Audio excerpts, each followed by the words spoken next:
The shutdown is the big topic right now in DC and in the country, which is that funding runs out tonight as of when I'm recording this. And if Republicans and Democrats don't agree on a funding extension by tonight, then the government will shut down non-essential services. People won't be getting paid, and it could really cause a lot of damage.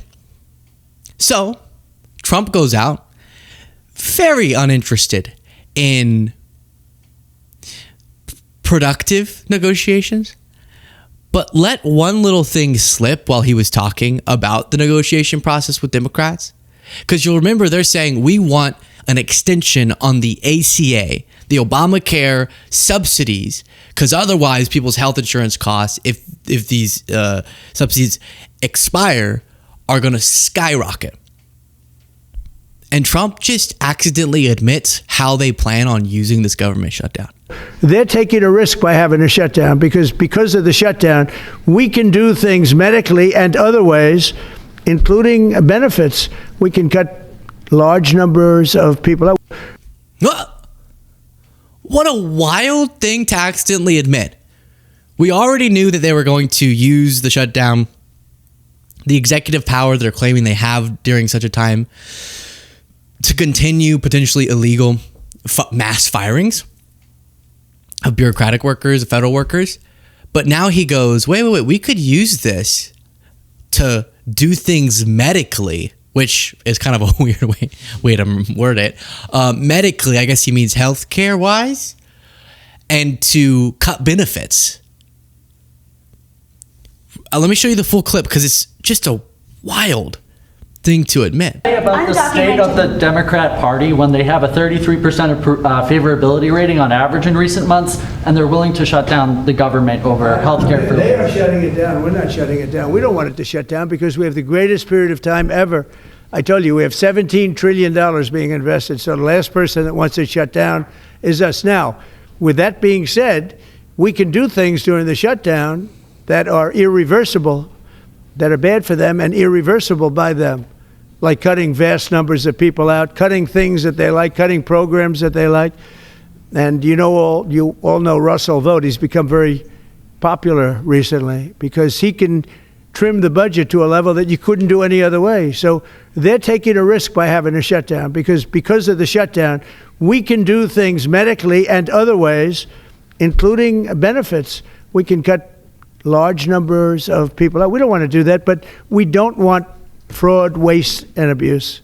Okay, so since he said that, yeah, he's somehow connecting that during a shutdown, he would use it as a time or as leverage to further gut benefits. And he says waste, fraud, and abuse, which he always uses to justify his cuts to Medicaid, cuts to SNAP, which he's lying about. And we've looked at that data now a million times. And is almost making the Democratic argument for them, which is they're saying, if we don't use a rare time where he needs our votes for something, this funding extension, to force him into doing something positive on healthcare, given all the damage that he's done, then our base is going to be furious. This is the only time we have some power. We're in the minority. We have some power right now, and we could use it to get these ACA subsidies extended. And then Trump goes, "Oh yeah? Oh yeah? You think that I'm in the wrong because I won't just cave on that? Well, if it does shut down, I'm going to use it to gut programs that are people are relying on even more," which is their point and the important foundation to their argument. Seems to be a little bit of a mess up there that he would even say that. And then somehow, despite sitting in a room for an extended period of time yesterday with Hakeem Jeffries, Trump doesn't seem to remember his name. By 1/4%. I think it was 1/8 of 1%, but it was the only one in 28 years that brought drug prices down for the year. But it was a very small number. Now we're talking about, you're going to see one over 1,000%. Look at these numbers. So, and this has a big impact, even on the discussion that we'll have with Chuck Schumer, who was here yesterday, along with a very nice gentleman who I didn't really know. You know who I'm talking about. The two of them came and they We had a good discussion. How do you not know who you met with yesterday? Or was it today? No, it was yesterday. Hakeem Jeffries is his name. This is interesting. You know how we looked at which months did we see job losses? And it was the end of Trump's last presidency and the beginning of this presidency. And everything in between was job gains. Similarly, if you think, when was the last government shutdown? It was last time Trump was president. And you can see here, the length of past government shutdowns is being tracked by C-SPAN. And Trump has the record for the longest government shutdown, which means federal workers get furloughed, essential federal workers go working without pay, government services stall, economic consequences, individual negative impacts. And Trump has the record for the longest shutdown. And I'll remind you in a second here of him previously saying, when he's criticizing Obama, hey, no one cares about the politics. The people blame the president when a shutdown happens. And now he's the president, going with a very different argument. And so you might be asking, do we have the new Biden clips? Do we have them? How could it be that the same Biden who said, we finally beat Medicare? It brings me back. And what else? You're the sucker. You're the loser. Yeah, okay. Could have been so masterful in not having any government shutdowns, even with a hostile Republican Party, extremely during his presidency. It's because he negotiated. Life, liberty, pursuit of that. And maybe the negotiations that he actually participated in good faith, were made so possible and successful by him offering people cookies. In Biden's Oval Office, it is the quietest place. No one's around. The only thing there are cookies. He offers you cookies every time you're in there, and he goes and gets them. I mean, it is a depressing moment. And so depressing. Every time I've ever offered a cookie to someone, they just get instantly depressed. And then holder president. He's taking us on a tour. Then all of a sudden he goes, do you want to go out to the pool? What? Yes. And then Jill's on the other side of the table with me. She goes, no, they don't want to go out. Then he opens the door. It's wintertime. And he walks us down to the swimming pool into the changing room. What? Yes. And then we walk back up, and he's created this little room outside the Oval Office to be a little office for him. Now, President Trump had it as a gift shop. Right. Clinton used it for something else. But, right. But he's made it a little office for himself, like 10 feet away from the Oval Office. Why? Every single president they don't actually sit the entire time and work in the Oval Office. You do know that, right? Almost all of them have other rooms they work in too. But that was Kevin McCarthy reflecting on his negotiations with Biden, where he said it was so depressing and sickening that Biden offered me cookies, and he gave me a tour of the White House, and I found that just horrendous, and he showed me a pool. I mean, but those conversations, as wild as they were to Kevin McCarthy, actually led to, number one, the government not shutting down. Number two, McCarthy losing his job because he did work with Biden to prevent a government shutdown. So an interesting little bit of lore. They call it lore, L-O-R-E, lore, as Trump said in his speech. And one other moment from this press conference where Trump was discussing this, and then we'll get in more deep. They couldn't test. God bless you, Bobby. I hope I didn't catch COVID just there. Don't you have Paxlovid? What is it? Paxlovid. He's got Paxlovid. Give me a Paxlovid immediately. There's a scene in The Office where Dwight says that he doesn't understand all this obsession with cleanliness because he feels like you should let your immune system get all of the nasty germs so that it gets strengthened. And so then one of the characters says, would you be okay with me just sneezing? Wasn't it sneezing on you every time I get a sneeze? And he goes, yeah. So then the other staff member just starts sneezing on him. I feel like Bobby is Dwight in that scenario, where he asks people to sneeze on him. Sneeze on me. Sneeze in my mouth, Donald. Sneeze in my mouth. Is kind of how I picture him in the White House. But I guess Trump doesn't like being sneezed on, so that was not appropriate for him. I guess then J.D. Vance. And, this government shutdown issue.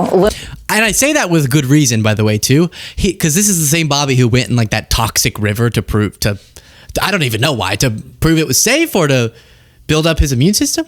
Looming next week. How do you see this? And are you opposed to a shutdown, or do you think there would be advantages to that potentially?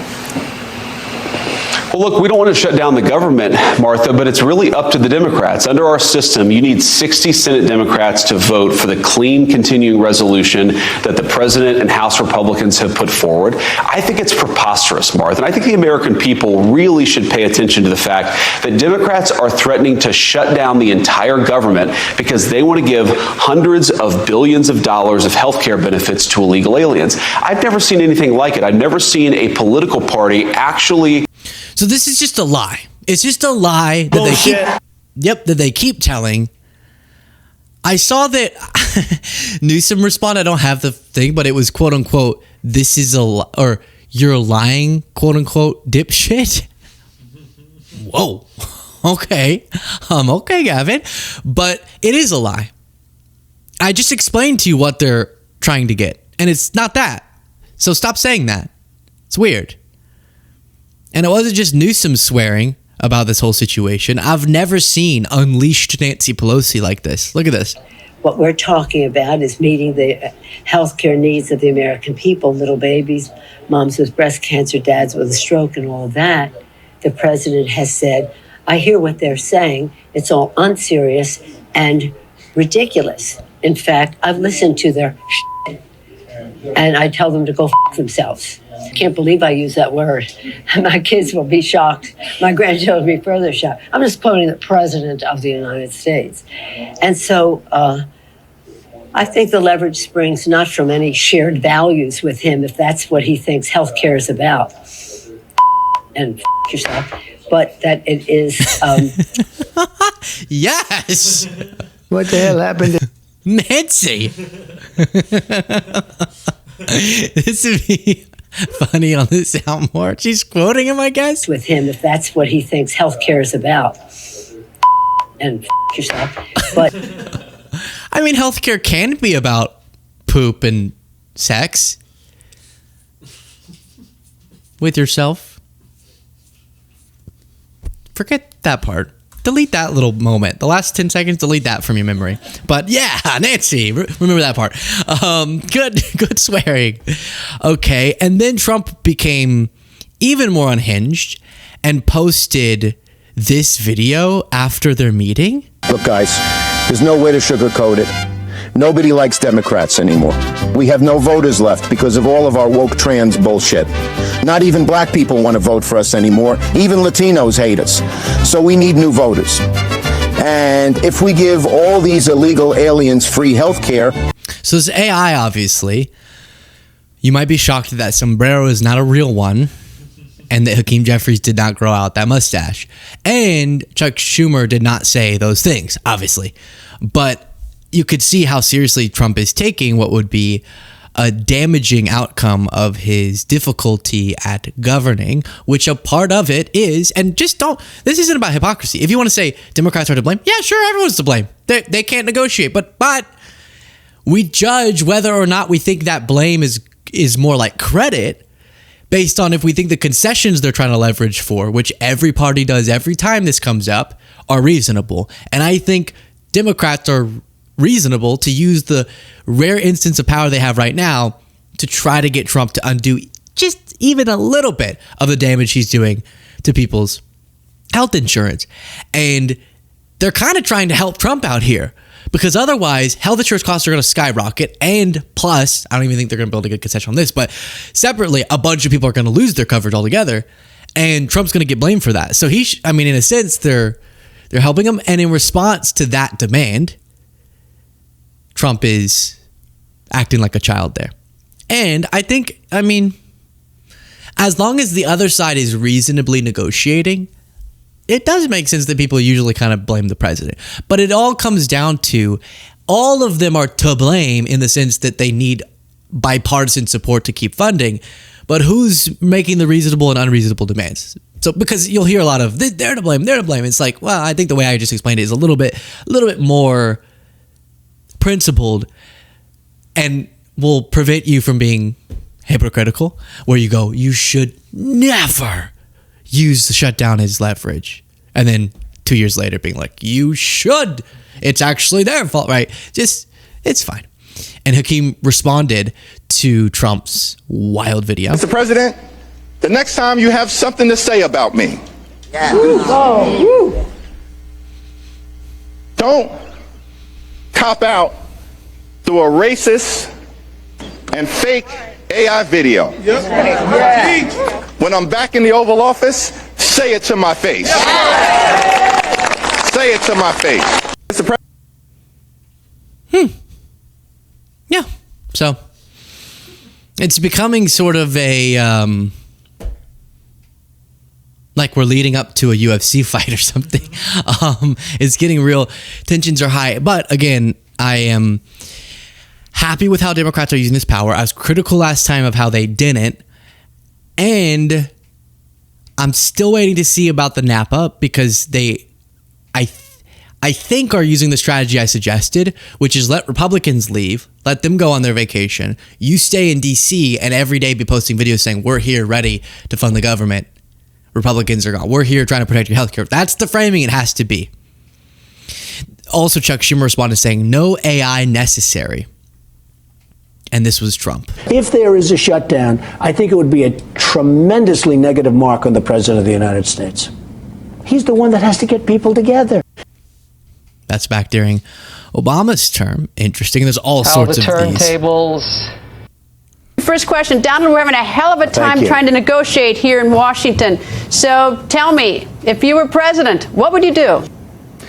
Well, very simply, you have to get everybody in a room. You have to be a leader. The president has to lead. I hear the Democrats are going to be blamed and the Republicans are going to be blamed. I actually think the president would be blamed. If there is a shutdown, I think it would be a tremendously negative mark on the President of the United States.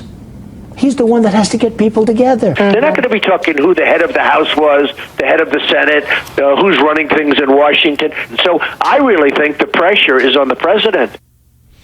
So there we go. There we go. And because they keep using the demands from Democrats, I don't even know if they're really prioritizing this as much right now. The ACA part of it is what I've explained about costs going up a bunch if the subsidies expire. But remember, about 10 million, according to the CBO, Americans are expected to lose health insurance under Trump's law. So when they act like advocacy to roll back measures like that is to get all fully, Trump called it Cadillac insurance for undocumented immigrants, they're just lying. That is important to note. And ACA marketplace premium payments would more than double on average next year if enhanced premium tax credits expire, which is the demand here from Democrats to extend those. Then it is interesting. Adam Carlson says that each of the 6 publicly released national polls asking voters who they'd blame for a government shutdown, Republicans get more blame by double-digit margins. The average shows Republicans getting more blame by around 15 points.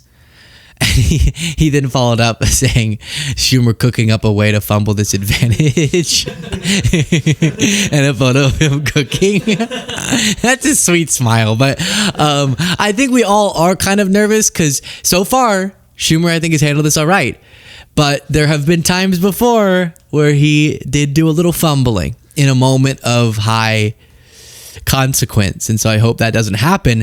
But when we reviewed, I just want to, because I've been critical lately of me feeling like Democrats weren't meeting the moment for this showdown. And a part of it's just rhetorical. But now I do want to then contrast that against clips I could give some credit to, where Hakeem Jeffries, I think, reacted to this clip way better tonally, because what you'll see is like Chuck Schumer's on MSNBC. He's like, we just want to meet with Trump, and something about his insurance, but I think he'll be able to understand. And you're like, I don't even know what's happening. Just scream something. Trump is screaming, you scream. And here, Hakeem Jeffries makes it way more clear why Joe Kernan's wrong. You do want to provide health care to illegal immigrants that are here right now. That's a Republican talking point, and it's shameful that you would continue. Of course not. I just said repeatedly that it is not. And we made that clear in the Oval Office to President Trump and to Republican leaders. We've made that clear repeatedly. It's a Republican talking point. In fact, I'm being gentle. It's a lie. We are fighting for the health care of the American people. And what we need to do is to address the Republican health care crisis. That's better. That is a lot better than the previous kind of lack of precision, as Hegseth would say. We need precision in the messaging. And don't go, well, actually, CBO analysis. I like how he went, you know what? I'm being gentle. That's a lie. You're lying. And he said, I think it's shameful. Yes, there we go. Now we're getting a little bit better here than like I think clearly they did because I suggested it. Congresswoman Mary Gay Scanlon said, with hours to go till shutdown, House Democrats are on duty. House Republicans are on vacation. So that's the better imagery for sure. And I think I'm feeling a little just like it's a weird little what is this? What is this? Ooh, a little tiny ounce of hope that this is being handled more strategically finally. The last chance they had some power, it kind of got botched. This is important. A shutdown is bad. Yes. I think though you could leverage Trump into a concession that would end up being good. Schumer said the shutdown is in Trump's hands. He admitted in the room today that the president gets the blame for a shutdown. Americans are facing a crisis of rising healthcare costs. If the government shuts down, it's because Republicans shut down rather than help people afford healthcare. And I know, he's a politician. That's a political talking point, but it's also true. It just is actually kind of what the Republicans are weighing here. And they are seemingly more willing to let the government shut down than just doing something good on healthcare. Hakeem Jeffries responded to that video also with this photo saying we won't back down. And I think that it portrays him nicely. I think that Schumer could have done a different pose. I think like something maybe button. I don't know. Something feels a little bit I'm just trying to help. I'm just trying to help. We want the best imagery that we can get here, of course.